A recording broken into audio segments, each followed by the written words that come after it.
네, 오늘의 그리스도인 집회에 참석하신 모든 분들 반갑습니다. 네, 날씨가 좀 쌀쌀해졌습니다. 오늘 제공되는 프로그램들을 온전히 즐기시고 또 형제 자매들과 충분히 즐기셔서 이번 주 내내 따뜻하게 지내셨으면 좋겠습니다. 그러면 오늘 집회를 시작하도록 하겠습니다. 함께 부르실 노래는 기쁨으로 노래하라 140번입니다. 마침내 끝없는 생명, 이 노래를 가능하신 분들은 일어나시고 또 오늘 태블릿 각자의 전자기기를 활용하셔서 부르시면 좋겠습니다. 노래가 끝난 후 박희정 형제가 시작하는 기도를 하겠습니다.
네, 박 형제 오늘 집회를 잘 시작할 수 있도록 좋은 기도를 해주시면 감사드립니다.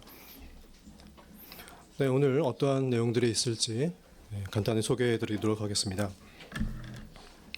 시편 90편과 91편을 토대로 우리가 영원한 생명을 누릴 수 있는 전망이 있음을 생각나게 할 것입니다. 첫 번째 프로에서는 영원한 생명을 주시는 여호와께서 어떠한 분이신지를 다시 한번 생각나게 하므로 우리가 그 믿음이 강화되는 그런 시간이 될 것 같습니다. 우리 잘 발전하는 연사가 야외 복사에 힘쓰십시오 연설을 통해서도 그 영원한 생명에 대한 진리를 우리에게 알려줄 것입니다. 또 그리스도인 생활 프로에서는 오랫동안 기다려오신 그 희망에 대해서 우리가 어떻게 더 인내할 수 있는지 그 점에 대해서 생각해 볼 시간이 되겠습니다. 그 밖에도 회중 성서연구에서는 1세기 그리스도인들이 하나님의 인도가 어떻게 이루어지는지 그 시작을 함께 보게 될 것입니다. 이제 첫 번째 프로를 소개해 드리도록 하겠습니다. 우리에게 영원한 생명을 주실 수 있는 여호와를 신뢰하십시오. 제이식 형제가 연설로 다뤄주시겠습니다.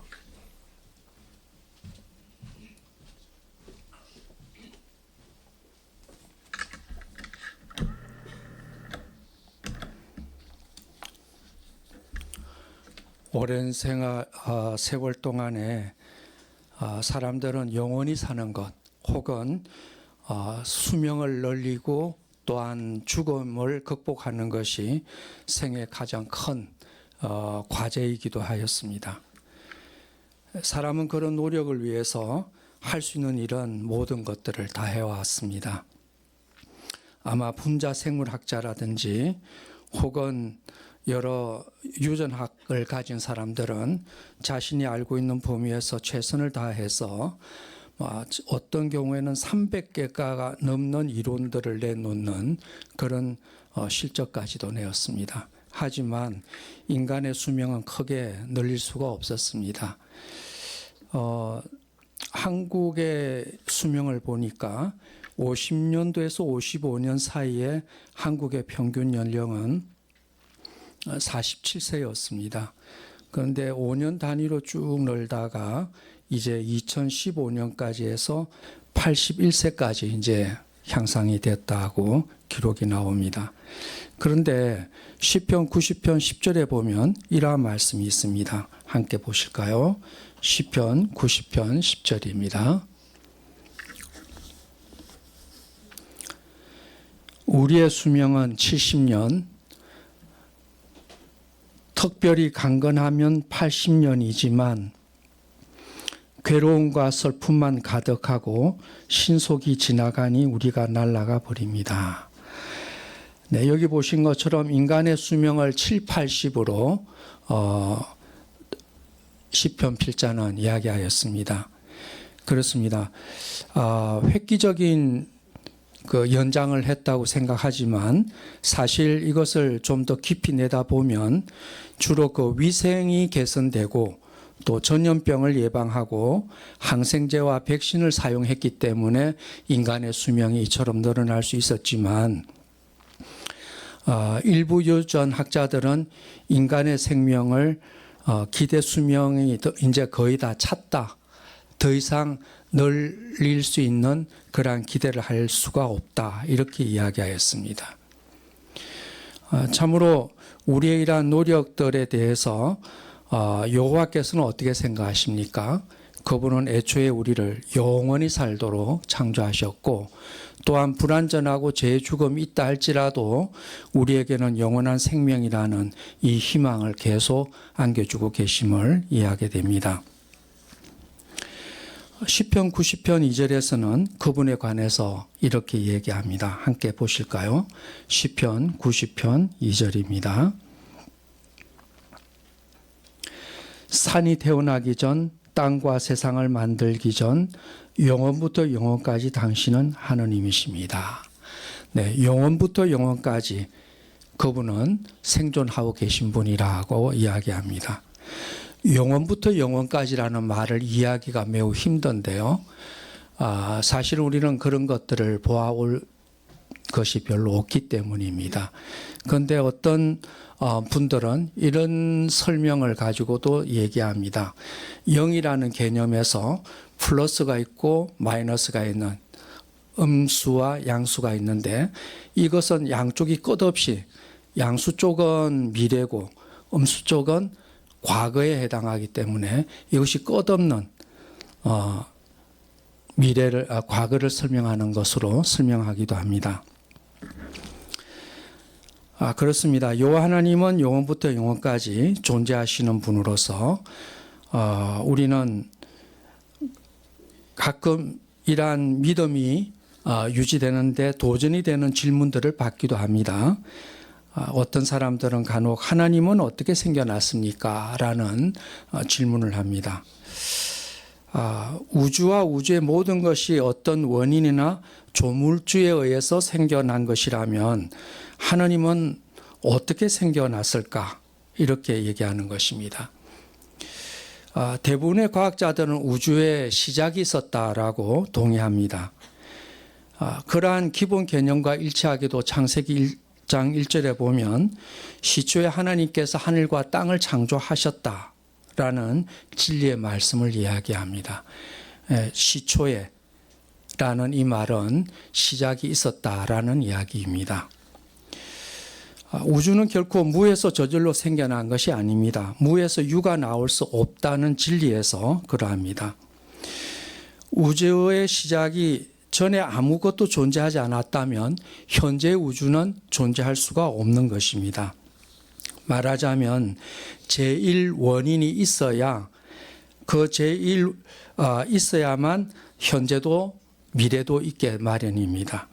그 제1원인이 바로 무한한 능력과 지혜를 가진 영적 피조물로서 영적 존재자로서 여호와 하나님이심을 이해할 수 있습니다. 그래서 요한복음 4장 24절에 보면 하느님은 영이십니다. 그분을 숭배하는 사람들은 영과 진리로 숭배해야 합니다. 라고 이야기하였습니다. 여호와는 영원부터 영원까지 존재하시기 때문에 그런 분이 우리에게 영원한 생명을 주는 것은 기대하기에 합당한 것입니다. 이제 가지고 계신 매체를 통해서 사파를 함께 보시죠. 그 사파에 보시면은 이 형제가 아마 여러 어려운 수술을 하게 되는 것 같습니다. 수혈과 관련되어 있는 부분에 직면하게 된 것 같은데요.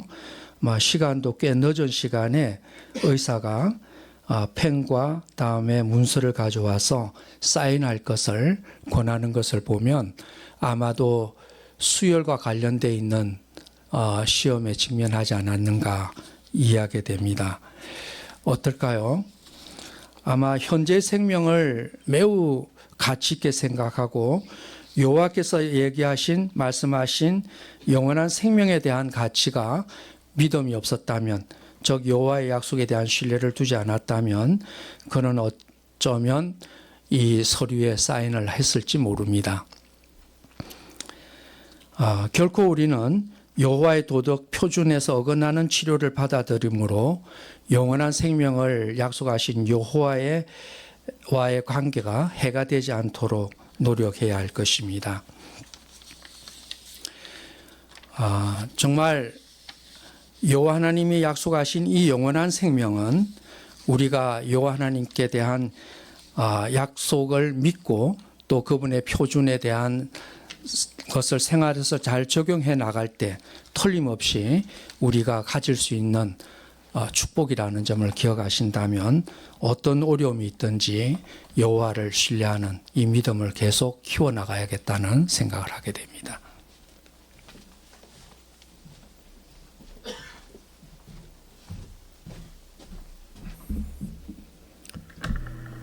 네, 여호와의 약속에 대한 희망과 또 격려를 잘 연설해 주심에 감사드립니다. 이제 영적 보물찾기를 소개해 드리도록 하겠습니다. 김강선 형제가 사회하시겠습니다.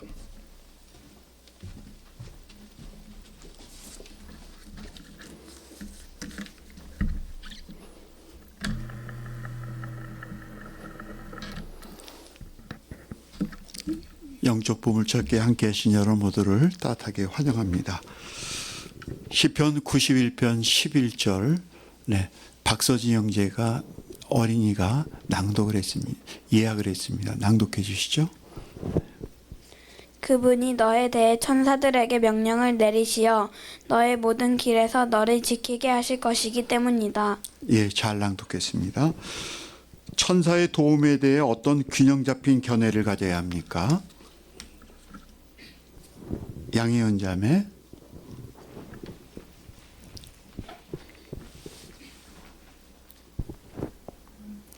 우리 각 사람에게 수호 천사가 있지는 않지만 천사들이 예수의 제자들 한 사람 한 사람에게 큰 관심을 갖고 있으며 여호와 아버지께서는 천사들을 통해 우리 개개인을 도와주실 수 있으며 특히 전파 활동에서 천사들을 사용해 우리를 도와주시는데 우리는 이 모든 일에 전능하신 여호와 아버지께 감사를 나타내므로 그들의 도움에 균형 잡힌 견해를 가질 수 있습니다.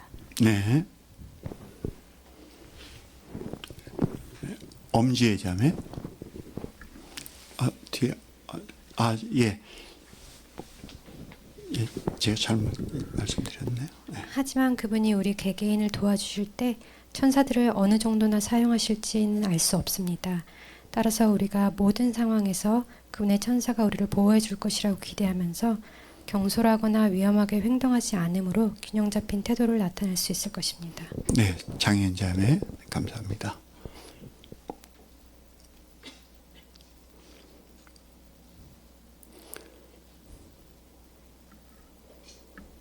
그러면 시편 90편과 91편에서 잘 준비해 오신 그런 보물을 좀 풀어놓으시죠. 네, 윤소희 자매. 네, 90편 1절에서 볼 수 있듯이 여호와께서는 우리를 돌보시며 언제나 따뜻하고 안전한 안식처가 되어 주십니다. 이 점을 깊이 숙고해 보면 사실 우리가 현재 살고 있는 이 세상에서는 오히려 편안하고 안락하다고 느끼는 것이 잘못된 일이라는 것을 깨닫게 됩니다. 이 세상에서의 안정된 삶을 위해 노력하는 것이 아니라 지속적으로 세상과 분리된 상태를 유지하며 오직 여호와만을 신뢰하고 그분을 우리의 안식처로 삼아야겠다는 결심이 확고해졌습니다. 네, 이태진 형제. 네, 시편 90편 4절에서 여호와의 눈에는 천년이 지나간 어제 같다고 한 모세의 기도를 생각해 보았습니다. 많은 사람들은 어제 있었던 일조차 시간, 분, 초에 맞춰 자신의 행동을 기억하기 어려울 것입니다. 하지만 영원히 사시는 여호와께서는 찰나에 불과한 우리의 인생을 기억해 주시고 특히 우리가 그분을 위해 한 일들을 그분은 잊지 않으신다는 점을 생각해 볼 때 우리를 얼마나 소중히 여기시고 또 여호와께서 얼마나 겸손하신 분인지 다시 한번 깨닫게 되었습니다. 네, 이용섭 형제.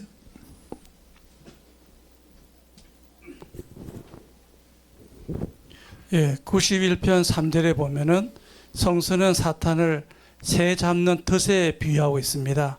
성서 시대에 새 잡는 사람들은 새의 특징과 특성을 먼저 주의 깊이 연구한 다음에 교묘하게 덫을 놓아 잡게 되죠. 이와 마찬가지로 오늘날 사탄 마귀는 우리의 습관과 특성들을 관찰한 다음 이게 덫을 놓아가지고 영적으로 파멸시키려고 하고 있습니다. 그러므로 항상 여호와를 신뢰한다면 우리는 그분의 보호와 돌보심을 확신할 수 있을 것입니다. 네, 장창호 형제.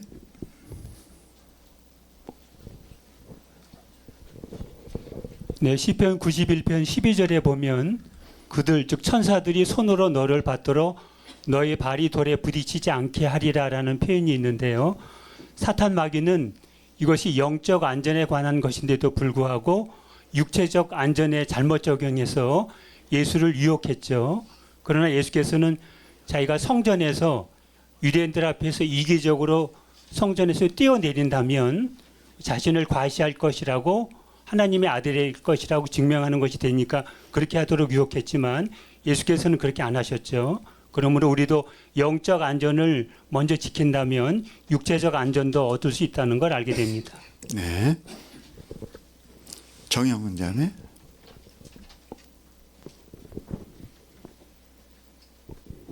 시편 90편 17절에서는 우리가 손으로 하는 일이 번영하게 해주십시오라고 거듭 표현합니다. 여기서 손으로 하는 일은 참조성구 고린도전서 3장 7절을 볼 때 우리가 드리는 봉사의 직무가 포함됨을 이해하게 됩니다. 우리가 뿌리는 좋은 소식의 씨앗들은 여호와께서 자라게 하시는 것이지만 그것들이 번영하게 즉 굳게 서게 하기 위해 모세의 기도처럼 우리의 간청의 기도 역시 거듭거듭 필요함을 이 성구를 통해 알게 되어 유익했습니다. 네, 엄지혜 자매. 네, 시편 90편 14절과 15절을 통해 여호와의 변함없는 충성스러운 사랑에 큰 위로를 얻게 됩니다. 특히 15절에서 모세가 이스라엘이 겪은 고난의 기간만큼 축복을 요청한 것처럼 여호와께서는 우리가 겪는 고난의 기간이 순간처럼 느끼게 하실 만큼 필요한 기쁨과 힘을 주시는 분이시라는 사실과 미래에 있을 약속하신 축복들을 생각하며 감사하게 됩니다. 네, 권경희 자매.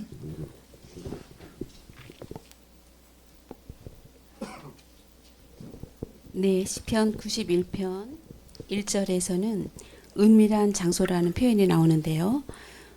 이것은 상징적인 장소로서 영적인 해를 받지 않도록 보호받는 그런 상태를 말합니다. 여호와 하나님과 개인적인 관계를 맺는 영광스러운 축복을 또 누리게 되었다는 의미이기도 하죠. 그 일은 헌신하고 침례받을 때 시작되는데 그 후 성서를 연구 묵상하고 진심으로 기도하고 온전히 순종하면서 여호와 하나님과 가까이 가게 됩니다.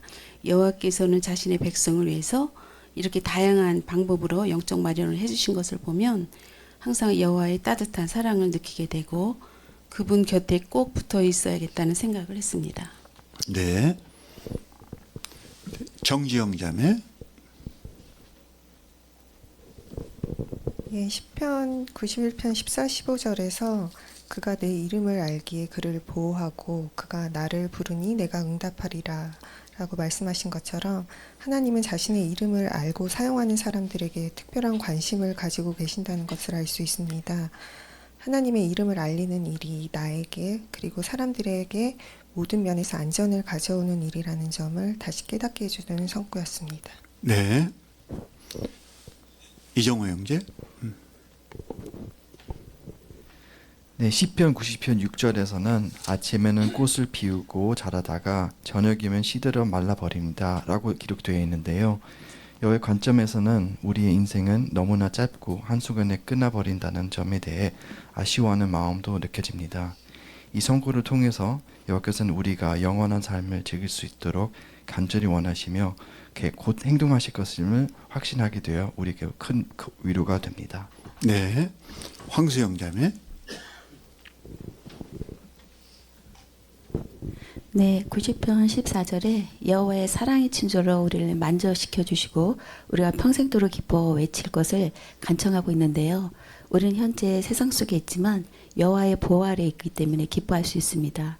이렇게 현재 가장 안정되고 사랑이 넘치는 보호를 받고 있지만 우리가 계속해서 그분을 신뢰한다면 정하신 때 우리에게 완벽한 안식처를 주실 것을 희망할 수 있기 때문에 그분의 사랑을 알게 되는 계기가 되었습니다.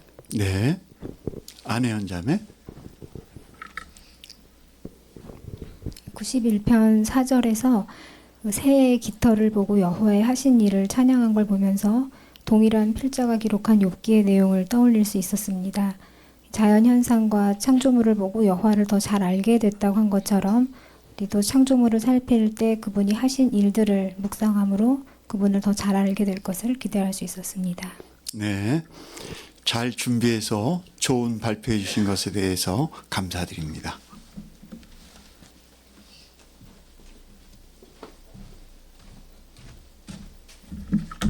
네, 오늘의 영적 보물들 잘 들었습니다. 감사합니다. 이제 성경 낭독을 들어보시겠습니다. 범위는 시편 91편 1절로 16절입니다. 신정호 형제가 낭독하시겠습니다.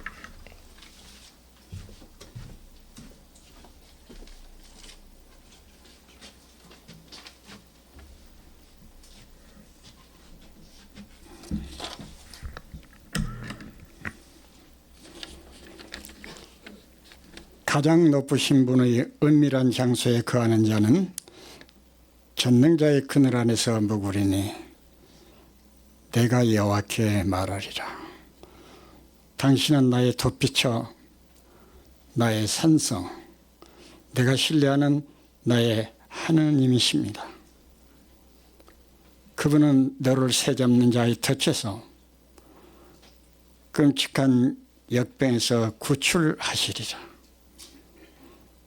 그분이 자신의 깃털로 너를 덮어주시리니 너는 그 날개 아래로 도피할 것이며 그분의 충실함이 큰 방패와 보호성벽이 되리라.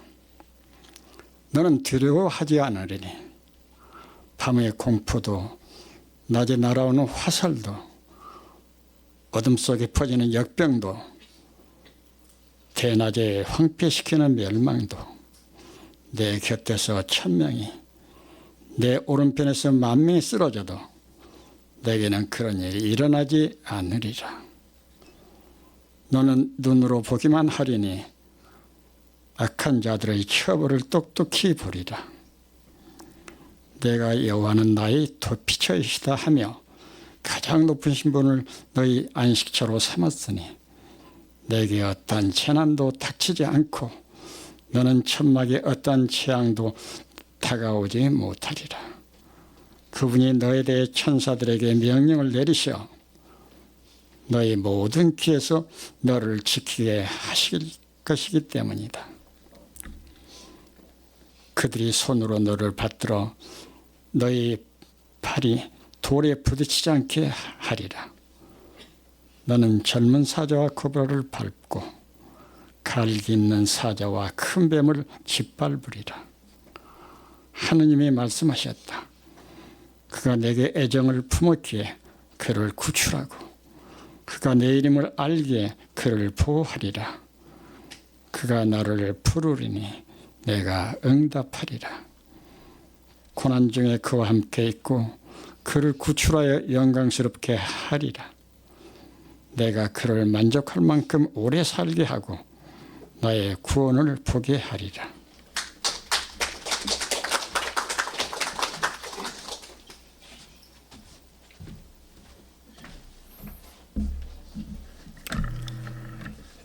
네, 신정호 형제 오늘 모범적으로 낭독을 해주신 것 같아서 정말 흐뭇합니다.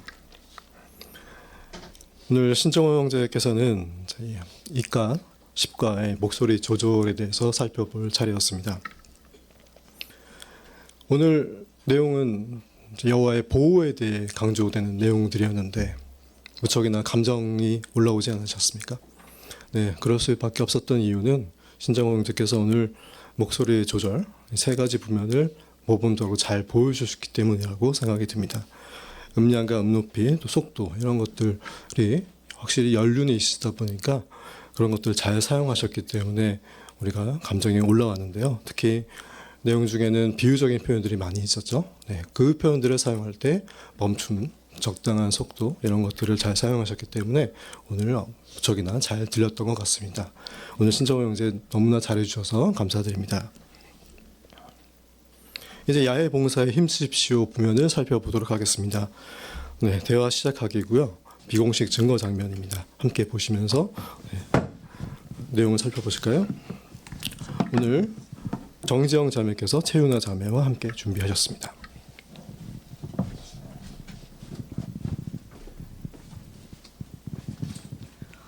저 혹시 얼마나 기다리셨어요? 저 한 20분 정도요. 아직 한참 더 기다려야겠네요.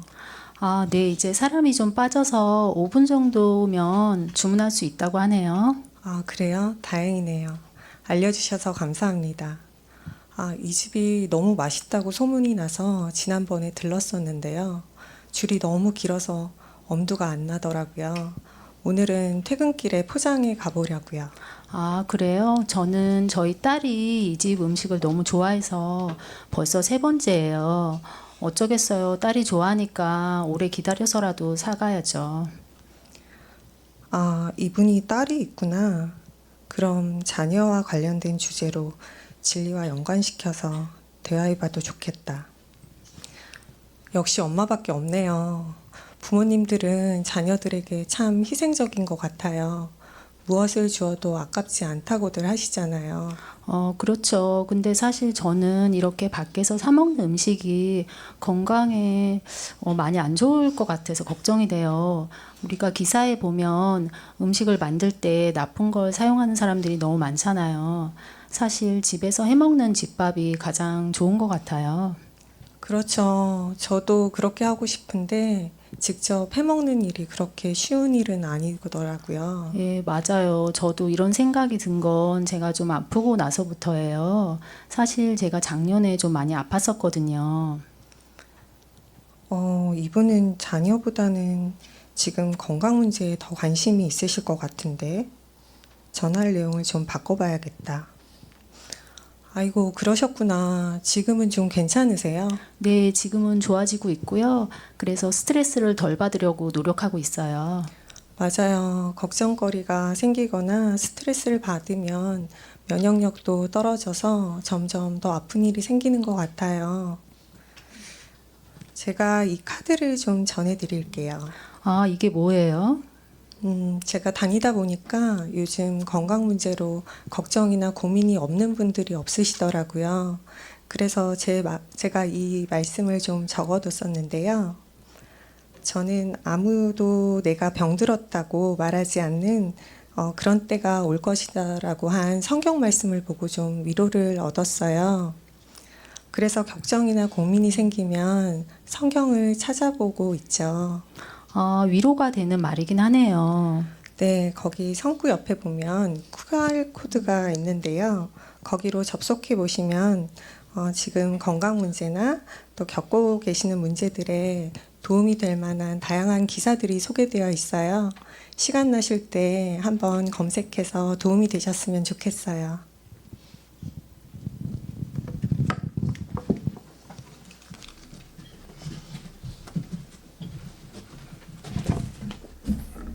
네, 정재영 자매, 네, 충분히 고민을 하고 오늘 준비를 하신 것 같아서 정말 보기 좋았습니다. 오늘 정재영 자매와 함께 살펴볼 요점은 랑제 1과 요점 3이었습니다. 우리가 사람들한테 관심을 나타내는 방법 중에 하나가 바로 융통성을 나타내는 것입니다. 네, 요점은 이것이죠. 우리가 원하는 것을 주제로 대화를 시작하는 것이 아니고 다른 사람들이 관심을 가질 만한 주제를 먼저 생각해서 접근하는 것입니다. 그것이 비공식 증거에서 어떻게 나타나는지를 오늘 잘 보여주신 것 같습니다. 네, 우리가 흔하게 맛집에서 줄을 서는 경우가 많이 있는데 그럴 경우에 대화하는 방법이 매우 자연스러웠습니다. 기다리면서 할 수 있는 내용을 얘기하면서 자연스럽게 이 사람이 관심이 있을 만한 점을 발견해내었죠. 그리고 더 주목할 만한 점은 한 번 더 그러한 점을 발견하는 과정이 있었다는 것입니다. 네, 처음에 생각했던 것과 다르게 흘러갈 때 그것을 충분히 전환할 수 있는 그런 독백을 통해서 연출을 하셨고 그 과정을 통해서 다른 사람들이 정말 관심이 있을 만한 주제로 연결해서 오늘 연설이 되었다고 생각합니다. 오늘 잘 보여주신 그 점에 대해서 감사드립니다. 네, 다음 대화 시작하기 마찬가지로 비공식 증거가 있겠습니다. 구해솔 자매가 이윤숙 자매와 함께 준비하셨는데 함께 보실까요?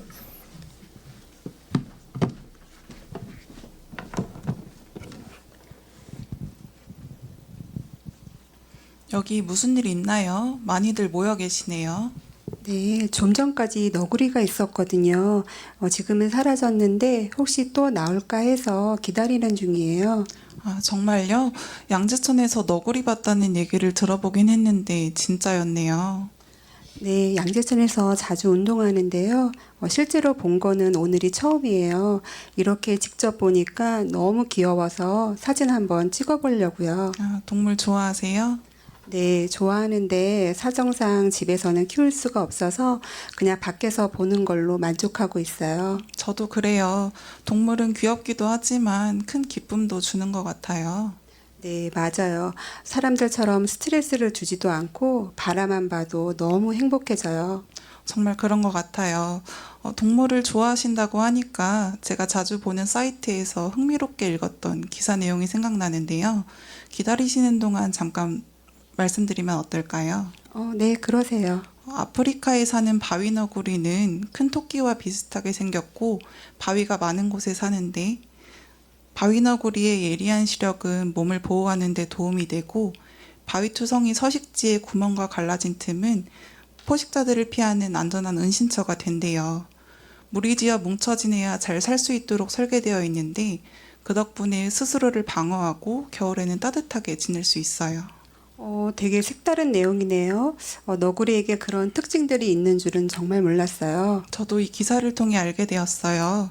바위너구리는 예리한 시력을 활용하여 멀리서도 포식자를 알아보고 생명을 구해주는 은신처인 구멍들과 갈라진 틈새들 근처를 벗어나지 않으므로 결코 공격받기 쉬운 무방비 상태에 있지 않아요. 너구리뿐만 아니라 다양한 창조물들을 통해 우리가 배울 수 있는 점이 많더라고요. 아, 창조물로부터요? 네, 우리가 살고 있는 오늘날의 세상에는 참 다양한 위험이 도사리고 있죠. 이런 위험을 잘 감지하기 위해서 우리도 예리한 시각을 가져야 할 필요가 있지 않을까요? 그렇죠. 정신 바짝 차리면서 잘 살아야겠죠. 그런데 그런 게 늘 쉽지는 않잖아요. 우리가 예리한 시각을 갖고 깨어있을 수 있는 한 가지 방법이 바로 하느님의 말씀을 연구하는 거예요. 하느님의 말씀인 성경에 이런 내용이 있는데요. 여기 색칠된 부분 한번 읽어봐 주시겠어요? 여호와는 나의 바위, 나의 산성, 나를 구출하시는 분, 나의 하나님은 내가 도피할 나의 반석, 나의 방패, 나의 구원의 뿔, 나의 안전한 도피처. 네, 감사합니다. 여기 보니까 하느님을 어떤 분이라고 알려주나요? 네, 구출하시는 분이라고 알려주네요. 네, 맞아요. 하느님은 우리가 나아가야 할 길을 알려주시고 올바로 인도하시며 위험에서 구출하실 수 있어요. 하느님에 대해 알아보면 그분의 지혜를 얻을 수 있고 그 지혜의 주의를 기울일 때 우리가 더 큰 행복을 누리며 보호받을 수 있죠. 커다란 바위가 흔들리지 않고 굳건하게 자리 잡고 있듯이 하느님은 우리가 안전을 얻을 수 있는 확고한 근원이 되어 주실 거예요. 이렇게 지혜롭고 든든한 하느님에 대해 한번 알아보시는 건 어떠세요? 네, 들어보니까 좋은 내용인 것 같긴 한데요. 전 따로 시간 내기는 좀 어려울 것 같아요. 앙제천에 운동하러 자주 나오신다고 하셨잖아요. 오늘처럼 운동하실 때 잠깐 대화 나누면 어떨까요? 한 5분 정도요.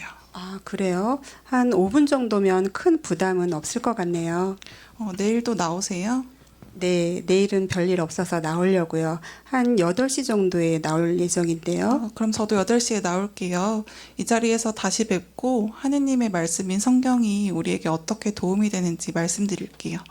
너구리 다시 나왔어요.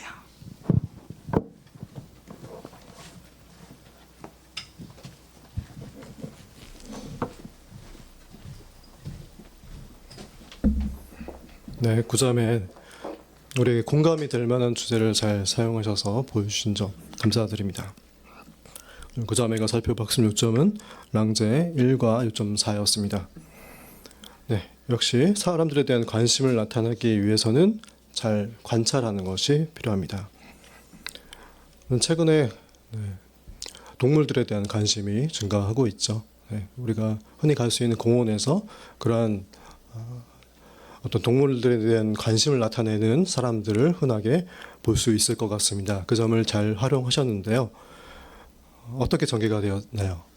바로 성경 내용으로 전개한 것이 아니고 다른 동물에 대한 추가적인 정보를 전하는 것으로 자연스럽게 이야기가 전개되었습니다. 그렇게 상대방이 관심이 있을 만한 내용을 충분히 대화하고 그 다음에 자연스럽게 그것이 이제 창조물이니까 창조물에 대한 여호와에 대해서 얘기할 수 있는 그런 교두보가 되었다라고 생각이 듭니다. 이렇게 일상적인 대화를 하다가 기회를 잡아서 증거하는 이 비공식 증거 장면을 잘 보여주신 것 같습니다. 감사합니다. 다음은 연설입니다. 랑제 브로카 요점 5에 당신도 땅에서 영원히 살 수 있습니다 라는 주제를 가지고 오승현 형제가 연설하시겠습니다.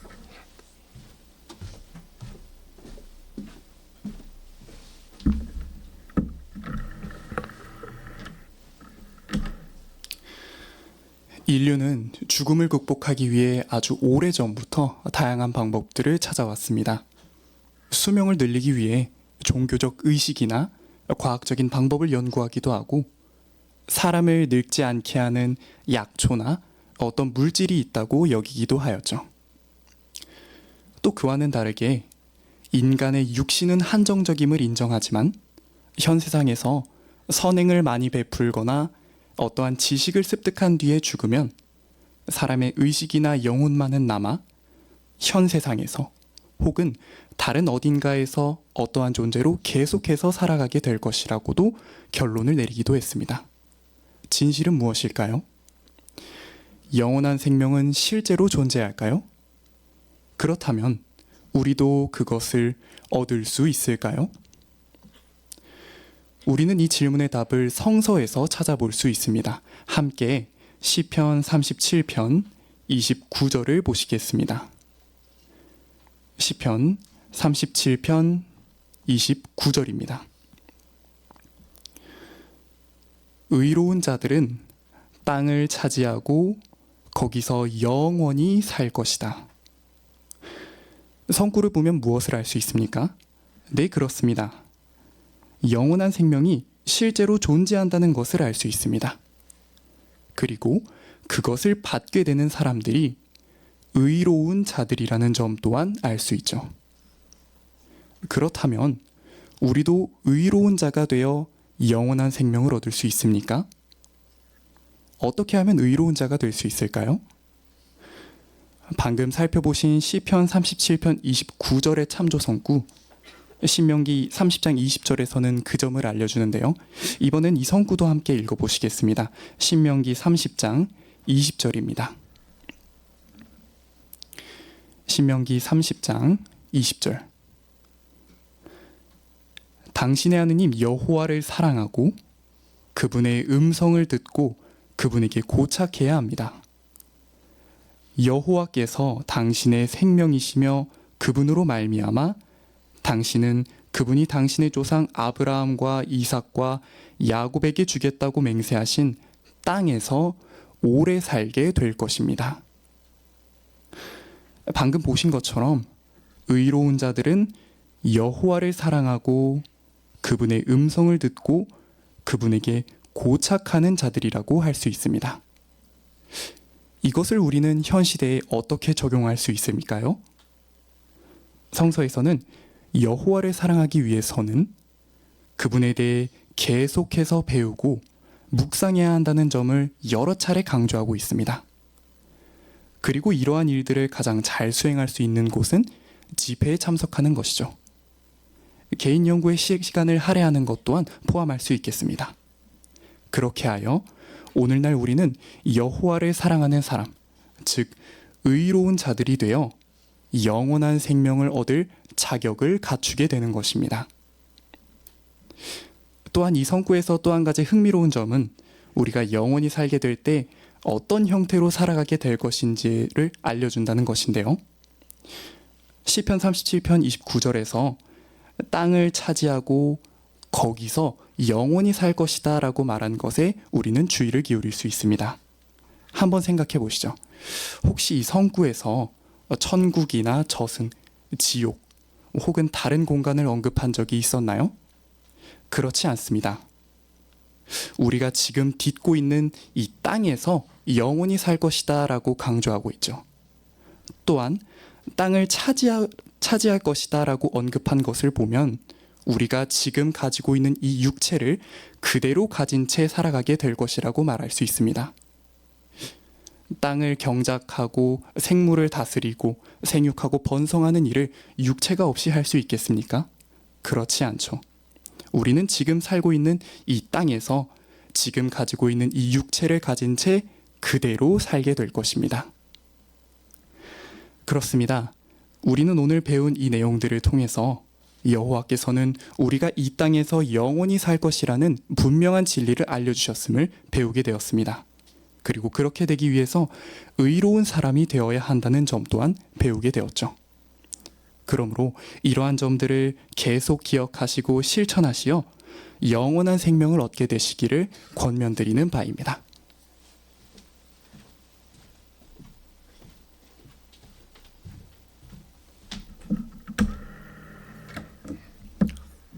네, 오영재 오늘 논리적으로 연설해 주셔서 감사드립니다. 오영재와 함께 살펴볼 학습 요점은 일가책 14과였습니다. 요점을 명확히 강조하기였는데요. 오늘의 주제는 정해져 있죠. 네, 당신도 땅에서 영원히 살 수 있습니다. 네, 이러한 주장에 대해서 정보를 전달하는 것에 더해서 이 확신을 심어주는 것이 필요할 것 같습니다. 대중들이 어떻게 생각하는지가 각각 다르기 때문이죠. 오늘 오영재가 이 요점을 강조하기 위해서 사용한 방법은 바로 기초를 잘 마련한 것 같습니다. 네, 대중들이 갖고 있는 생각, 그 인생의 미래가 각각 어떻게 이루어질지에 대해서 모두가 다 다른 생각을 갖고 있다는 것을 강조를 했죠. 이렇게 의견이 분분한 가운데에서 진리를 찾을 수 있다. 그렇게 성경을 소개하였습니다. 신뢰할 수 있는 성경에서는 이렇게 진리를 알려주고 있기 때문에 우리가 그것을 믿을 수 있다. 네, 좋은 방법이죠. 이렇게 기초를 잘 마련하고 사람들의 생각을 먼저 언급하고 그 다음에 우리가 신뢰할 수 있는 진리를 믿어볼 수 있겠다.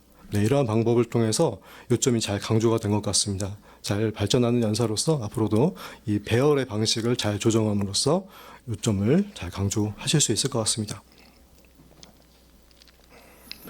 이제 그리스도인 생활을 즐기시도록 하겠습니다. 네, 잠시 이제 노래를 부르실까요?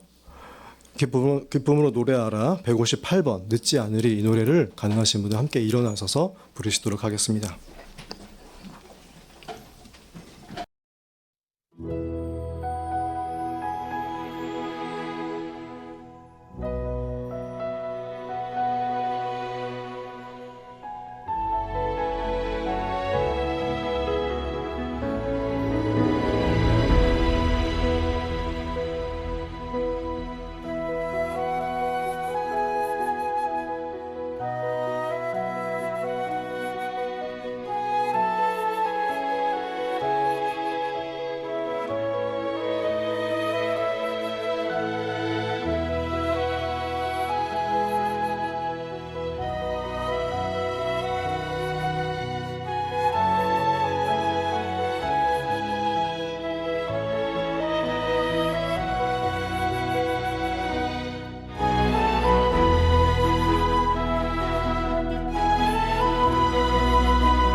네, 이제 즐기실 프로그램의 제목은 하느님의 풍성한 참을성을 소중히 여기십시오.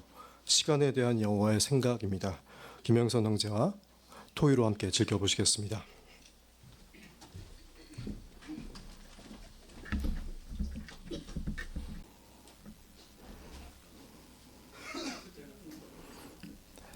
먼저 동영상 시청 후 그에 대한 질문 토의가 있겠습니다.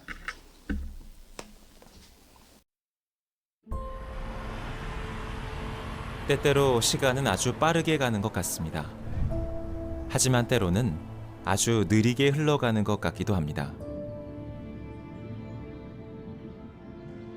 걱정거리가 있거나 몸이 아플 때는 시간이 천천히 흐른다고 느낄 수 있습니다. 하지만 새롭고 흥미진진한 활동들로 바쁠 때는 하루가 정말 순식간에 지나가 버립니다.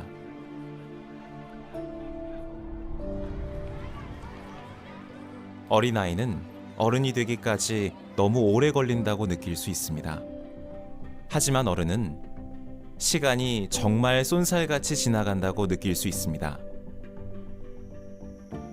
우리에게 일부 창조물들은 변화가 없는 것처럼 보입니다. 하지만 시간이 흐르면서 그것들도 변합니다.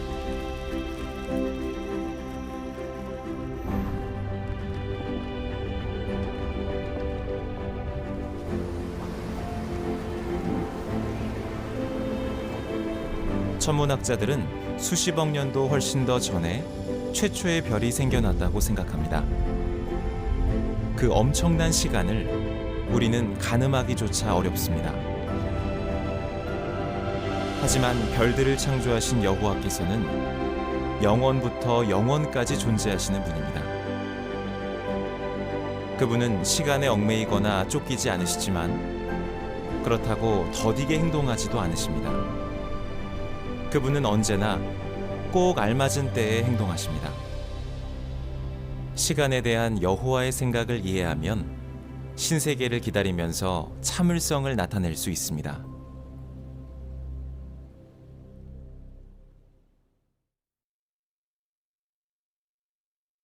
그럼 질문을 살펴보도록 하겠습니다. 시간에 대한 여호와의 생각을 이해하는 것이 그분의 약속을 참을성 있게 기다리는데 어떻게 도움이 됩니까? 박혜자 자매.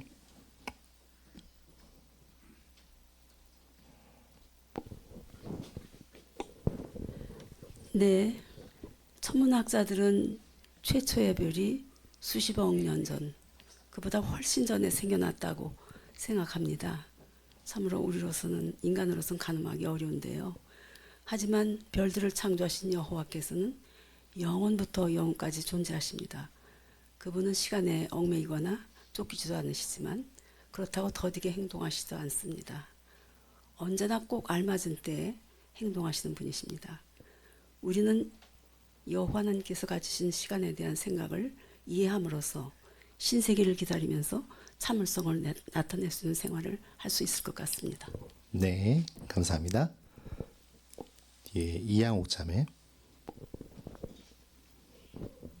네, 우주의 역사가 수십억 년이고 또 우주의 창조주이신 여호와께서는 그 이전부터 훨씬 더 이미 존재하신 분이십니다. 인간이 지상에서 보내온 수천 년은 여호와의 영원하심에 비하면 짧은 한순간에 불과한데요.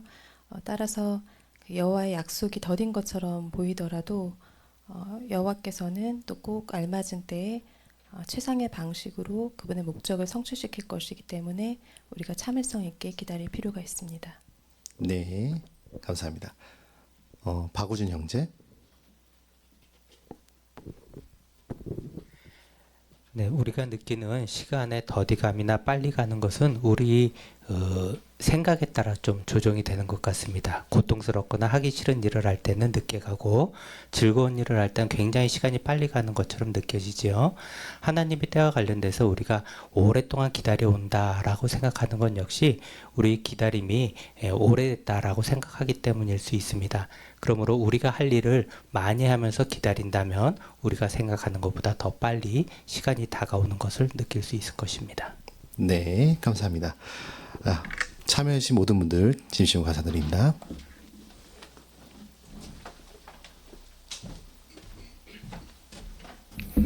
네, 김영선 형제 깔끔하게 진행해 주셔서 감사드립니다. 다음은 우리의 조직이 이루고 있는 일들 9월 동영상을 보는 시간입니다. 함께 귀를 기울여서 보실까요?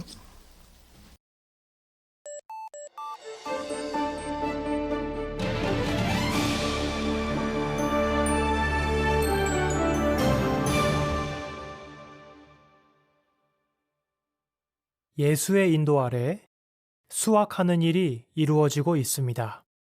수확하는 일을 지원하는 중요한 부분은 몰려들고 있는 영원한 생명을 얻기에 합당한 성향을 가진 사람들을 교육하고 돌보기 위한 시설들을 건축하는 것입니다. 따라서 조직의 성장하는 필요에 맞추어 조정하는 일이 필요했습니다. 지난 2013년에 중앙장로회는 시설들을 마련하기 위해 기존에 사용하던 방식으로는 조직의 증가하는 필요를 따라갈 수 없다는 결론을 내렸습니다. 그래서 우리는 국제설계건축부를 만들기로 결정했습니다. 그렇게 한 이유는 출판위원회의 감독 아래 모든 일을 한 부서에서 통합해서 진행하기 위해서였습니다. 이 새 부서를 만들면서 몇 가지 목표를 세웠죠. 첫 번째는 가장 효율적이고 경제적인 방법으로 시설을 마련하는 것이었습니다. 두 번째 목표는 작업을 간소화하고 단순화해서 프로젝트를 최단 시간 내에 완료할 수 있는 방법을 찾는 것이었습니다. 세 번째 목표는 융통성 있는 해결책을 제시하고 조직의 자원을 최대한 잘 활용하는 것이었습니다. 이렇게 하는 것은 변화하는 조직의 필요에 빠르게 적응하는 데 도움이 될 것이었습니다. 왕국회관, 대외회관, 지부 사무실에 더해 우리는 전 세계적으로 현지 번역 사무실, 미디어 스튜디오, 신권학교 시설이 필요합니다. 지난 10년간 WDC라고도 하는 국제설계건축부는 빠르게 증가하는 전파하고 가르치는 활동의 필요에 어떻게 보조를 맞추어 왔습니까? 골로새서 2장 19절에 나오는 기본적인 성경 원칙을 늘 적용하는 것은 우리가 하는 일에 큰 도움이 되고 있습니다. 온 몸은 영양을 공급받고 조화롭게 함께 결합되어 하느님께서 자라게 하시는 대로 자라게 됩니다. 우리는 연합되어 소통하고 협력함으로 조화롭게 함께 결합되어 있을 때 머리이신 그리스도의 인도를 더 잘 따르고 지원할 수 있습니다. 또 그렇게 할 때 하느님께서 자라게 하시는 대로 자라게 됩니다. 그러면 이제 최근에 있었던 몇 가지 프로젝트를 생각해 보죠. 더 융통성 있는 방법을 사용하고 초기 단계부터 계속 협력할 때 어떻게 여호와의 축복을 받아 더 나은 결과를 얻을 수 있는지 알게 될 겁니다. 프랑스 지부에서는 65개 정도의 숙소를 임대에 사용해 왔습니다. 하지만 숙소의 상태가 제각각이었고 관리하는 데 많은 노력이 들었습니다. 그래서 지부위원회는 숙소를 임대하는 대신에 베델 부지에 새로운 숙소를 건축하는 것을 고려했습니다. 현재 중앙 아메리카 지부에서는 약 80개 언어로 번역을 하고 있습니다. 이렇게 많은 언어로 번역 작업을 해야 하기 때문에 현재 우리는 66개의 새로운 현지 번역 사무실이 필요합니다. 이러한 사무실들을 마련하려면 많은 일들이 필요하죠. 동시에 구역에 긴급히 필요한 왕국회관들도 계속 지어야 합니다. 이 두 가지 필요를 다 돌보려다 보니 일이 너무 많아 보였죠. 여기 브라질에서는 회중과 야훼를 지원할 더 많은 형제 자매들이 절실히 필요합니다. 감사하게도 여호와께 드리는 봉사를 확장하기를 원하는 많은 젊은 형제 자매들이 왕국 전파자 학교를 지원했죠. 실제로 매년 2,000에서 2,500개의 지원서가 들어옵니다. 학교를 위한 또 다른 시설이 꼭 필요하게 된 것이죠. 국제설계건축부는 중앙장로회의 지시를 받게 되면 기도하고 연구조사하고 현지 형제들과 상의를 합니다. 그런 다음에는 여호와의 영이 프로젝트의 방향을 어디로 어떻게 이끄는지 주의 깊이 살핍니다. 어떤 결과가 있었을까요? 결국 우리는 세계본부의 제안에 따라 부동산 개발업자가 지은 주거용 아파트를 매입하기로 했습니다.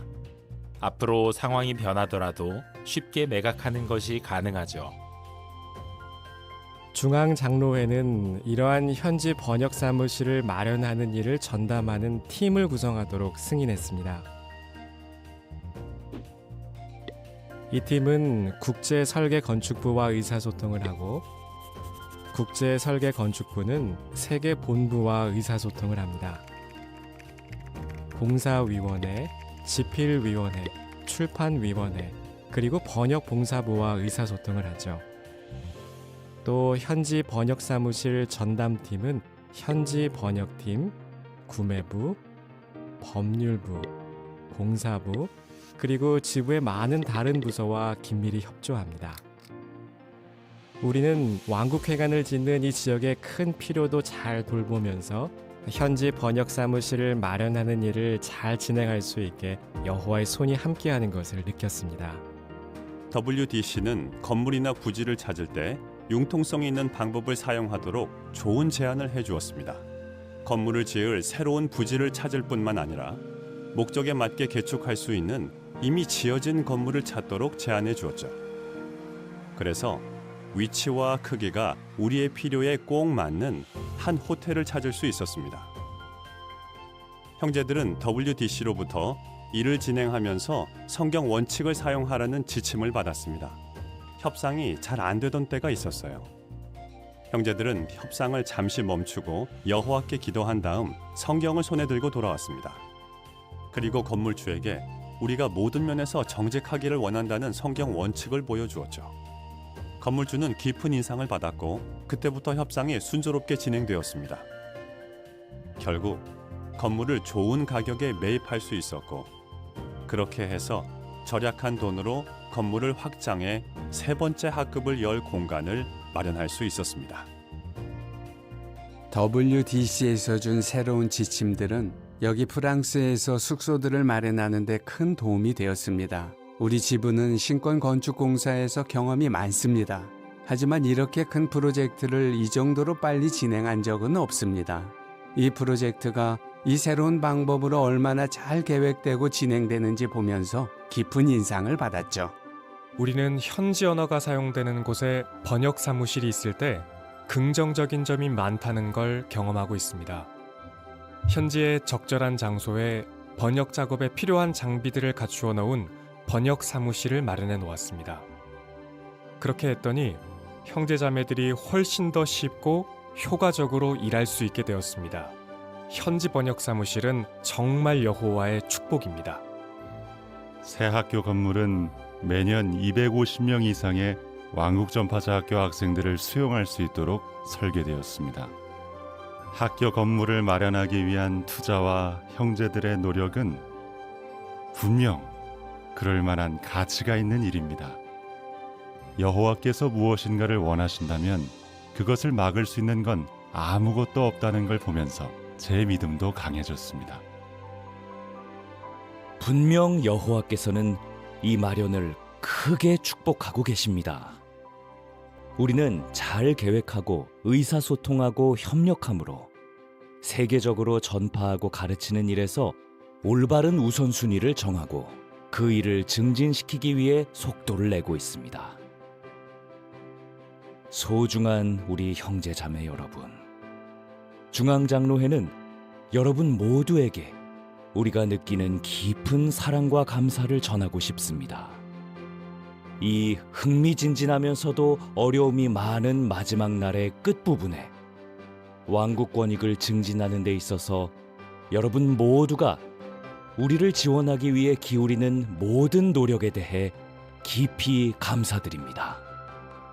우리의 활동을 지원하는 시설을 마련하기 위해서는 한 가지 방법만으론 안 됩니다. 융통성을 나타내고 필요와 환경, 사람들, 그리고 여호와의 영의 인도에 따라 기꺼이 조정함으로 우리는 예수의 인도를 따르고 그렇게 함으로 하느님께서 자라게 하시는 대로 자라게 됩니다. 이렇게 하는 것은 앞으로 올 낙원에서 있을 더 큰 건축 및 교육 활동을 위해 우리를 준비시켜주고 있습니다.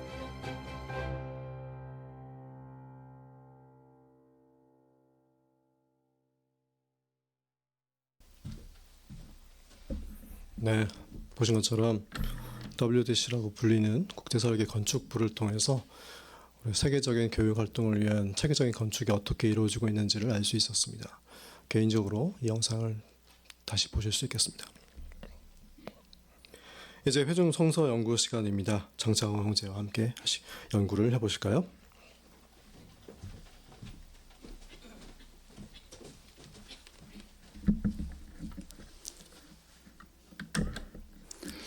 네, 오늘 회중성서 연구의 범위는요. 철책 16장 1항부터 5항까지와 128면의 네모, 누가 사도행전의 필자 내용을 여러분과 함께 살펴보도록 하시겠습니다. 16장의 제목은요. 마케도니아로 건너오십시오 이고요. 16장 전체의 요점은 임무를 받아들이고 박해를 받으면서도 기쁨을 잃지 않음으로 축복을 받다입니다. 그리고 범위는 사도행전 16장 6절로 40절까지고요. 네, 그러면 유지원 형제의 낭독으로 1항부터 3항까지 보시겠습니다.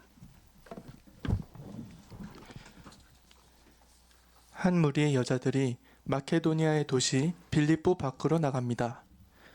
얼마 안 있어 폭이 좁은 간지티스 강에 도착한 그들은 늘 해오던 대로 강둑에 앉아 이스라엘의 하느님께 기도합니다. 그러한 모습을 여호와께서 지켜보십니다. 한편 빌립보에서 동쪽으로 800여 킬로미터 떨어져 있는 곳에서는 몇 명의 남자들이 갈라디아 남부의 도시 리스트라를 떠납니다. 며칠 후 그들은 포장된 로마 대로에 다다릅니다. 그 길을 따라 서쪽으로 가면 아시아 지역에서 인구가 가장 많은 곳에 이르게 됩니다. 그 남자들, 즉 바울과 실라와 디모데는 그 길을 이용하여 에베소를 비롯한 여러 도시를 방문하면서 많은 사람들에게 그리스도에 관해 알리고 싶어 합니다. 하지만 출발하기도 전에 알려지지 않은 어떤 방법으로인가 성령이 그들을 막아 아시아에서 전파하는 것을 금합니다. 이유가 무엇입니까? 예수께서 하느님의 영을 통해 바울 일행을 다른 곳으로 인도하고 싶으셨기 때문입니다. 그분은 그들이 소아시아를 통과하고 에게해를 건너 간지티스 강둑으로 가기를 원하셨습니다. 예수께서 바울과 그의 동료들을 어떻게 마케도니아까지 인도하셨는지를 살펴보면 우리는 값진 교훈을 얻을 수 있습니다. 그러면 이제 기원 49년경에 시작된 바울의 2차 선교 여행 중에 일어난 몇 가지 일을 살펴보겠습니다. 네, 1항부터 3항 기억 질문 드리겠습니다. 바울과 그의 동료들은 어떻게 성령의 인도를 경험했습니까? 어떻게 성령의 인도를 경험했습니까? 박우진 형제요? 마케도니아의 도시 빌립보 근처에 있었던 여자들이 간지티스 강에서 여호와께 기도를 했을 때 그 기도의 응답에 따라서 바울과 실라와 디모데는 에베소를 비롯한 소아시아에서 봉사하기를 원하였지만 성령의 인도에 따라서 그곳에서 봉사하지 못하고 다른 곳으로 가게 되는 그런 일들을 경험하게 되었습니다. 네, 그렇죠. 소아시아에서 금지하셨으니까 이제 다음 갈 곳이 어디였습니까? 에게해를 건너면 지리적으로 봤을 때 아시아를 건너니까 김상수 형제예요.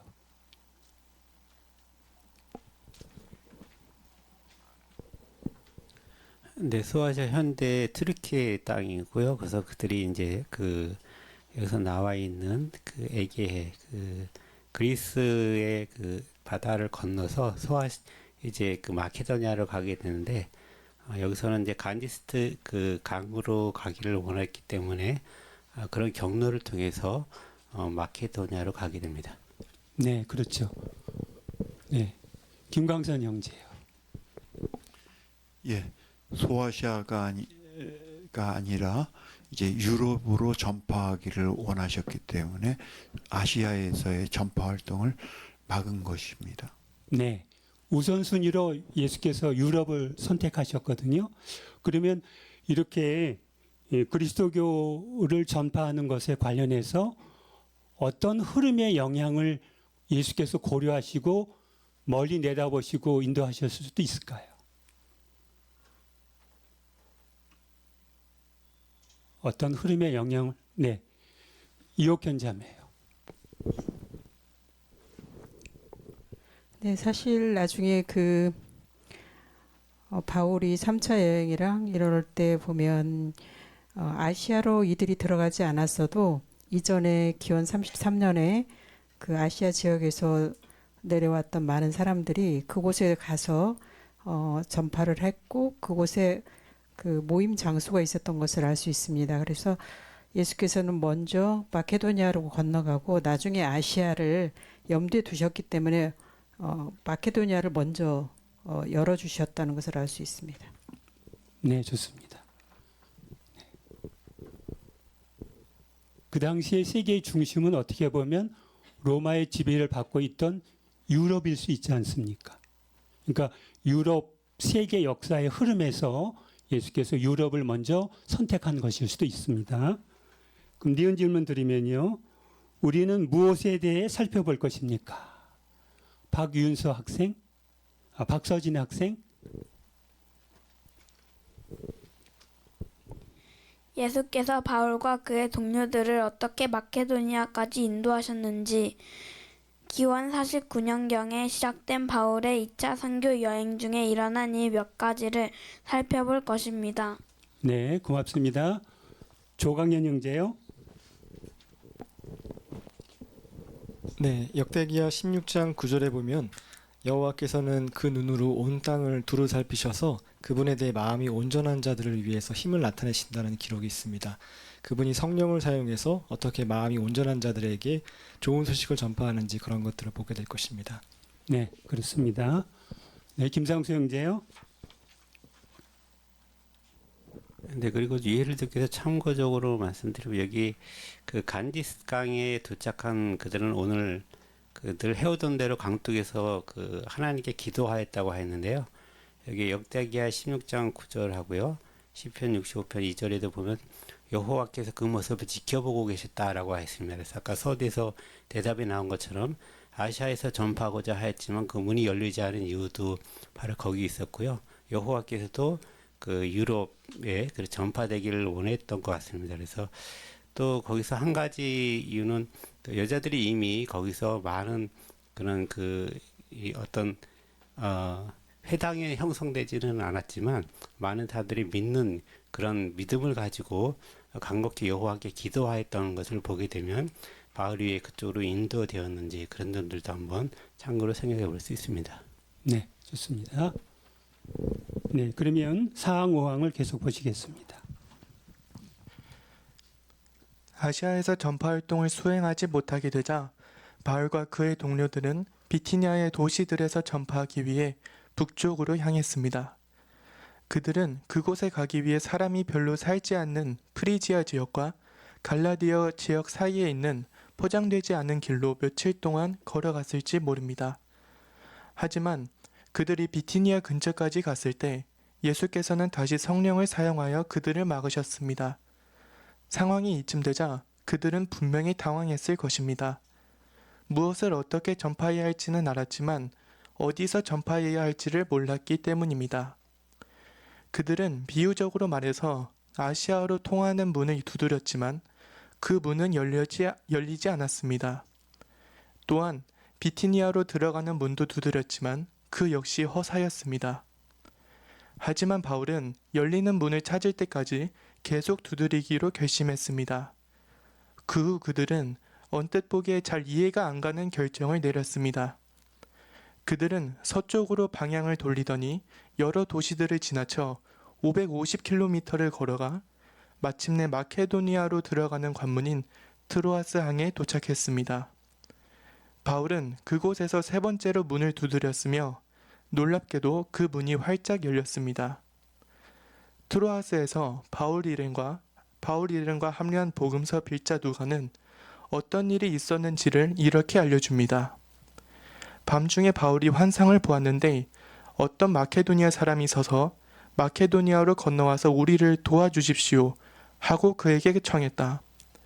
그가 환상을 본 뒤에 우리는 즉시 마케도니아로 들어가려고 했다. 그들에게 좋은 소식을 전하도록 하느님께서 우리를 부르신 것이라는 결론을 내렸기 때문이다. 마침내 바울은 어디에서 전파해야 할지 알게 되었습니다. 그는 선교 여행을 중도에서 포기하지 않기를 참 잘했다고 생각했을 것입니다. 네 사람은 즉시 마케도니아로 가는 배에 올랐습니다. 네, 하나님께서 우리를 부르신 것이다. 소제목하의 질문을 보시겠습니다. 사항 기억. 비티니아 근처에서 바울 일행은 어떤 일을 겪었습니까? 김주연 자매요. 바울 일행은 전파하기 위해 그 비티니아 근처로 갔을 때 예수께서는 또다시 성령을 사여 그들을 막으셨습니다. 이들은 아시아로도 또 이어서 비티니아로도 예수의 영이 허락하지 않았기 때문에 무엇을 어떻게 전파해야 할지는 알았지만 어디서 전파해야 할지는 모르는 이런 상황에서 당황했을 것입니다. 네, 그렇죠. 김광선 형제요.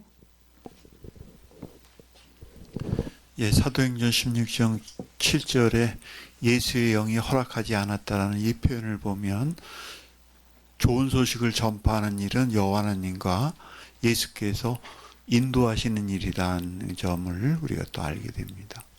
네. 그러면요, 왜 막으셨을까요? 아시아의 속주에 또 비티니아에서도 두 번째 막으셨죠. 막으신 이유가 무엇일까요? 혹시 좀 찾아보신 게 있으십니까?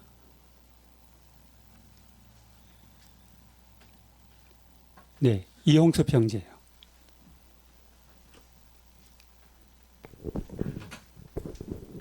예, 반복된 내용인지 모르겠습니다만은 이 마게도냐에 있는 형제 자매들을 아마 그분들에게 또 전하기 위해서 아마 그렇게 반향을 이렇게 털어 드신 거 아닌가 이렇게 생각됩니다.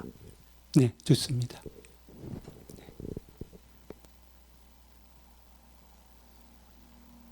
네, 이은숙 자매요.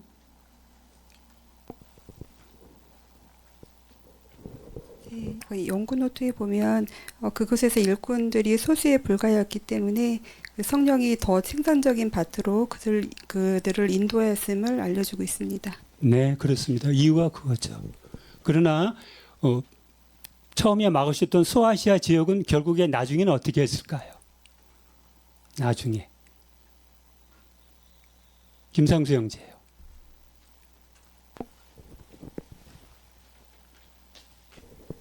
네, 처음에 아마 에베소 쪽으로 가려고 했던 그런 부분을 이제 막았고요. 그게 아마 2차 선교 여행 후반부에 아마 에베소로 다시 갔고요. 3차 선교 여행 때 그 에베소로 가서 아마 그 소아시아 쪽에 또 잘 전파되는 일이 있었는데, 그러니까 유럽을 거쳐서 다시 소아시아로 들어갔을 때 많은 그런 전파 활동의 성과를 얻었던 그런 것들을 아마 후에 알게 될 것입니다. 네, 그렇죠. 순서만 바뀌었다 뿐이지 다 전하게 예수께서는 관리를 하셨습니다. 그럼 니은 질문 드리면요. 바울 일행은 어떤 결정을 내렸으며 그로 인해 어떤 결과가 있었습니까? 네. 김금선 자매요. 바울 일행은 열리는 문을 찾을 때까지 계속 두드리기로 결심하고 이해가 가지 않지만 서쪽으로 방향을 돌렸습니다. 그래서 여러 도시를 지나쳐 550km를 걸어가 마침내 마케도니아로 들어가는 관문인 트로아스항에 도착하였을 때 그곳에서 세 번째 문을 두드렸을 때 놀랍게도 문이 활짝 열렸습니다. 그래서 바울은 마침내 어디에서 전파해야 할지 알게 되었습니다. 네, 그렇습니다. 첫 번째 막으시고 아시아에서 막으시고 비티아에서 막으셨는데 트로아스에서는 계시에 의한 환상을 보여주시면서 그곳으로 가도록 인도하셨습니다. 그러면 복음 전파에서 예수께서 인도하시는 스타일이 어떠신 것 같으십니까? 예수의 인도하시는 스타일. 네, 김창수 형제요.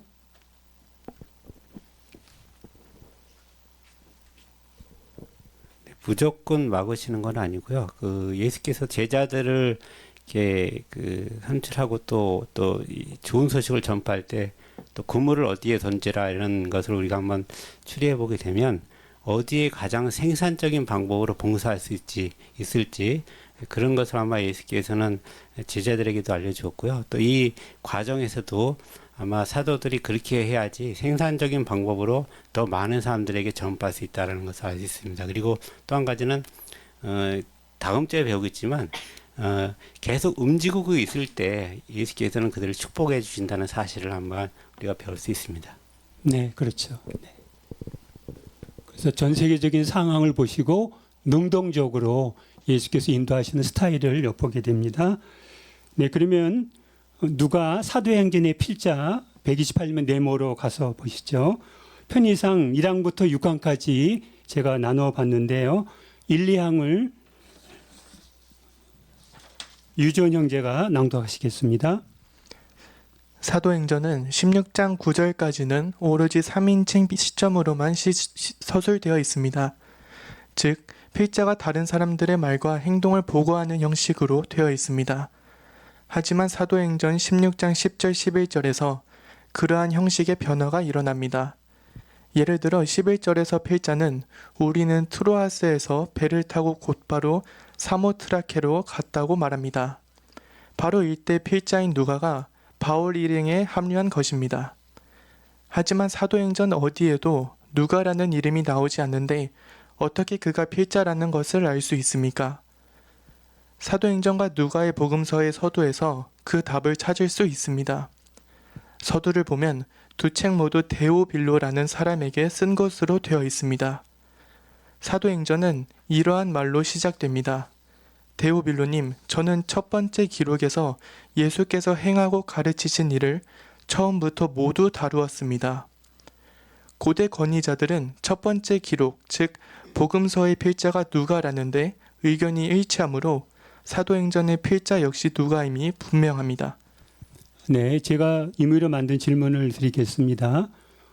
사도행전의 필자가 누가라는 것을 어떻게 알 수 있습니까? 박우진 형제요? 네, 사도행전과 누가복음서의 서두를 살펴보면 알 수 있는데 누가복음 1장 3절에 보게 되면 존귀한 데오빌로님, 저도 모든 것을 처음부터 정확하게 조사했기 때문에 그것을 논리적인 순서로 기록하여 당신에게 보내드리기로 했습니다. 라는 표현이 있고 사도행전 1장 1절에도 데오빌로님, 저는 첫 번째 기록에서 예수께서 행하고 가르치신 일을 처음부터 모두 다루었습니다. 라는 표현으로 동일한 인물에게 첫 번째 편지와 두 번째 편지라는 의미로 편지를 쓴 것으로 보면 동일한 사람이 썼다는 것을 이해하게 됩니다. 네, 그렇습니다. 그러면 사도행전 16장에서요. 서술 방법이 바뀐 이유는 무엇입니까? 그들에서 우리로 바뀌었는데요. 네, 양혜은 자매, 김희수 자매요.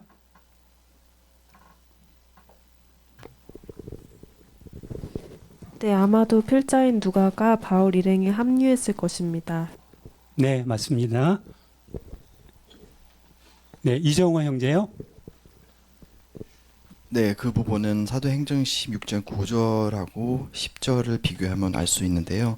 16장 9절까지는 누가 필자는 제3자 입장에서 바울과 디모데가 경험한 신교 여행을 설명했고 그들은 또는 바울과 디모데라는 단어들을 사용하고 있는데요.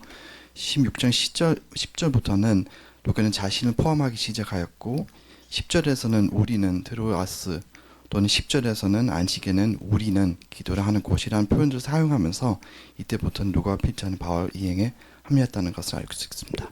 네, 그렇습니다. 3항 보시죠. 누가에 대해서는 알려진 것이 그리 많지 않습니다. 그의 이름은 성경에 3번밖에 나오지 않습니다. 사도 바울은 누가를 사랑받는 의사 그리고 동료 일꾼이라고 부릅니다. 사도행전에서 우리라는 말이 사용된 부분, 즉 누가가 이야기 속에 자신을 포함시킨 부분을 보면 누가는 기원 50년경에 처음으로 사도 바울과 동행하여 트로아스에서 빌립보로 갔지만 바울이 빌립보를 떠날 때 그와 함께 가지 않은 것 같습니다. 이 두 사람은 기원 56년경에 빌립보에서 다시 만나 다른 7 형제들과 함께 예루살렘으로 갔으며 그곳에서 바울이 체포되었습니다. 2년 후 누가는 여전히 감금되어 있던 바울이 카이사르에서 로마로 갈 때 그와 동행했습니다. 로마에 2번째로 수감되어 있던 바울이 자신이 곧 처형될 것임을 알았을 때 누가만 그와 함께 있었습니다. 이러한 사실들은 누가가 좋은 소식을 위해 먼 거리를 여행했으며 길거리의 어려움을 감수했음을 분명히 보여줍니다. 네. 누가가 사도 바울의 충실한 동반자였음을 어떻게 알 수 있습니까?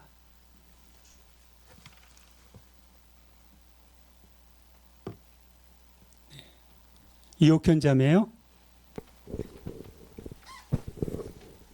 네, 바울이 누가를 사랑받는 의사 그리고 동료 일꾼이라고 부른 것을 볼 때 알 수 있습니다. 네, 그렇죠. 오승현 형제요. 또한 바울과 함께 여행했던 사람들 가운데 누가만이 바울이 마지막으로 수감되어 있던 기간에 그의 곁에 남아 있을 수 있던 것을 보면 그랬던 것 같습니다. 네, 그렇죠. 네, 이용섭 형제요.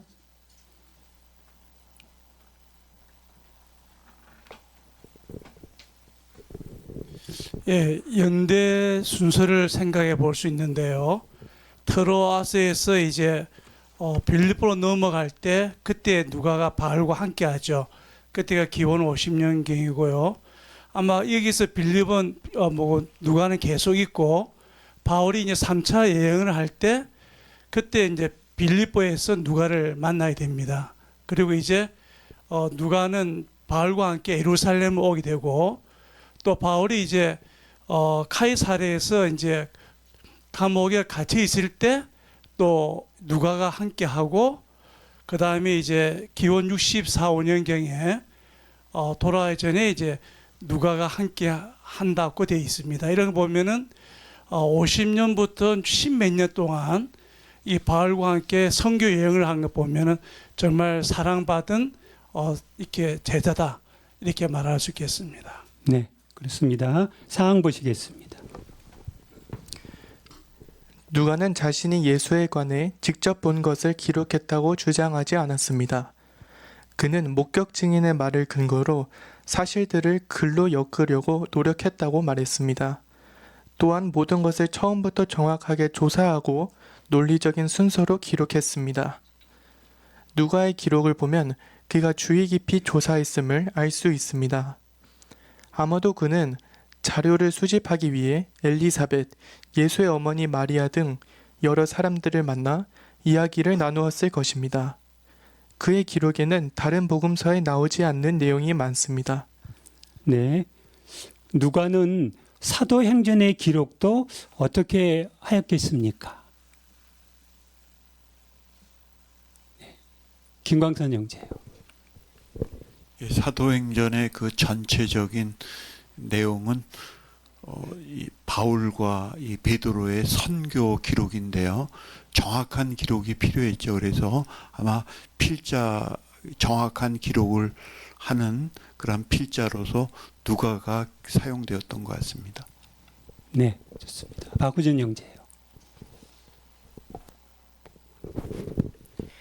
네, 그 기록들을 정확하게 쓰기 위해서 정확하게 조사하고 논리적인 순서로 기록을 하는데 도움을 많이 받았습니다.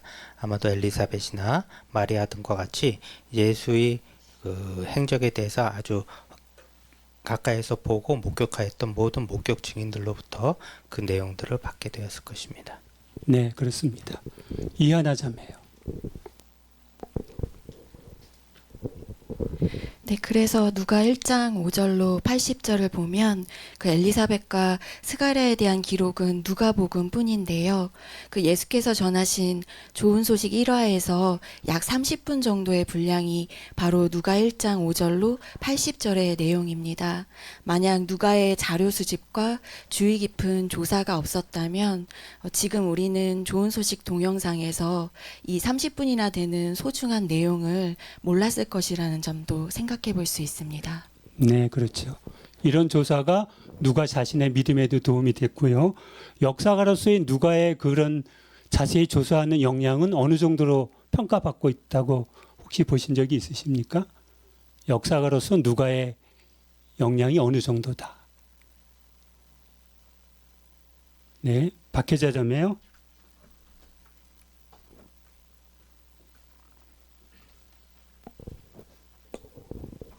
네, 누가는 그 어휘력도 굉장히 수준 높은 그런 어휘를 사용했고요. 교육적인 그러한 언어를 많이 사용했고 대단히 그 사랑받는 하느님과 사람들에게 호의적인 그런 사랑을 받는 의사 누가였습니다. 그는 의사로서의 명예보다 사람들을 가르치고 돕는 데 큰 관심을 가진 훌륭한 의사이자 그리스도인 형제였습니다. 네, 좋습니다. 은지은 자매요.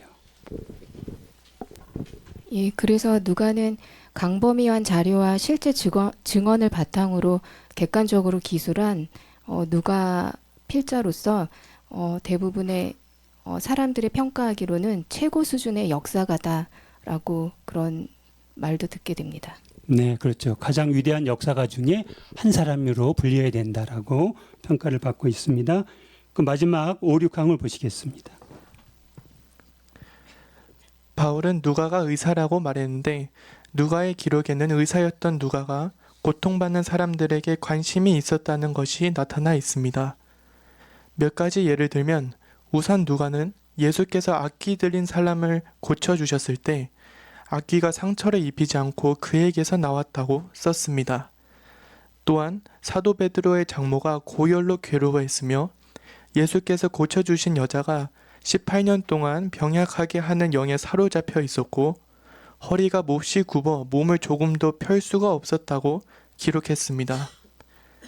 누가는 분명 자신의 삶에서 주의 일을 첫째 자리에 두었습니다. 그의 목표는 의사로 성공하거나 명예를 추구하는 것이 아니라 단지 여호와를 알고 섬기도록 다른 사람들을 돕는 것이었습니다. 네, 유지원 형제의 훌륭한 낭독 감사합니다. 그럼 5, 6항 제가 질문을 드리겠습니다. 의사였던 누가의 삶의 목표는 무엇이었습니까? 네, 양혜은 자매요.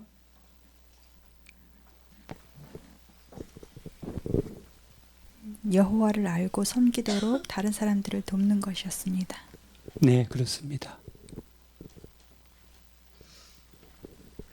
네, 임태영 형제요.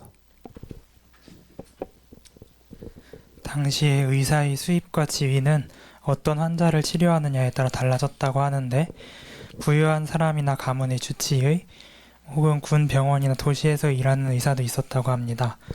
누가복음에 드러난 다른 복음서보다 풍부한 어휘의 적절한 사용, 또 의학적 지식으로 봤을 때 훌륭한 교육을 받았을 것이 분명한 누가는 분명 의사로서의 성공과 높은 지위, 명예를 추구할 수도 있었을 것입니다.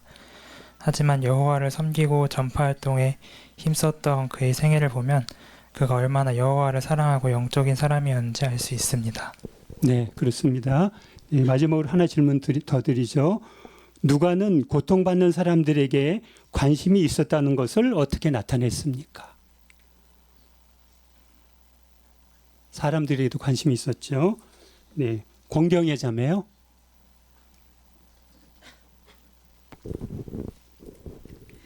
네, 누가의 기록들을 보면 그가 어떤 것에 관심이 있었는지 잘 기록되어 있는데요.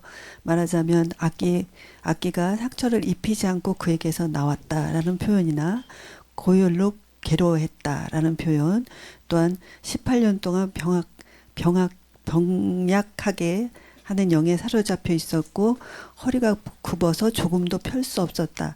이러한 표현들을 볼 때 누가가 의사로서 또 고통받는 사람들에게 얼마나 관심이 있었는지 잘 표현되고 있습니다. 네, 그렇습니다. 네, 감사합니다.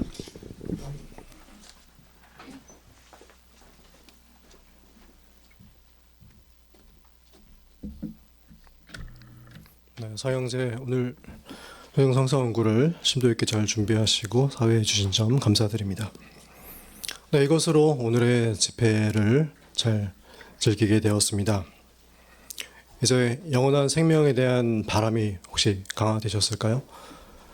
나의 봉사에 대한 열의가 강화되셨을까요? 네, 아마도 모두가 그렇게 되셨을 것이라고 확신합니다. 그 이유는 오늘 모두가 집회를 잘 준비하시고 참여하셨기 때문일 것입니다. 네, 우리는 여전히 현대 과학이 많이 발전했지만 질병 앞에서 무기력하고 또 수명이 한계가 있음을 인식하고 있습니다. 네, 세상에 많은 거짓 지식들이 난무함에도 불구하고 우리는 진리를 알고 있고 또 영원한 생명을 주실 수 있는 여호와를 신뢰하기를 원합니다. 오늘 잘 들으신 것처럼 여호와를 사랑하고 그렇게 하기 위해서 그분의 법을 따르고 또 여호와께서 바라보시는 관점으로 생각함으로 조금 더 인내할 수 있겠습니다. 네, 오늘 이렇게 유익했던 집회였던 것처럼 다음 주에도 또 훌륭한 내용들이 준비되어 있습니다. 특히 다음 주에는 우리 청소년들과 관계가 깊습니다. 우리 중에도 많은 청소년들이 있는데요. 우리 청소년들이 그리스도인으로서 잘 성장해 나가기를 부모로서 또 그리스도인 영적 가족으로서 모두가 원할 것입니다. 우리 청소년들이 격려를 받고 또 우리가 어떻게 도와줄 수 있는지 다음 주 집회를 기대해 보시기 바랍니다. 네, 이제 오늘의 집회를 노래와 기도로서 마치도록 하겠습니다. 함께 부르실 노래는 기쁨으로 노래하라 68번입니다. 왕국의 씨를 뿌리라. 이 노래를 가능하신 분들 함께 일어나서 부르시고 조광현 형제께서 오늘 마치는 기도를 하도록 하겠습니다.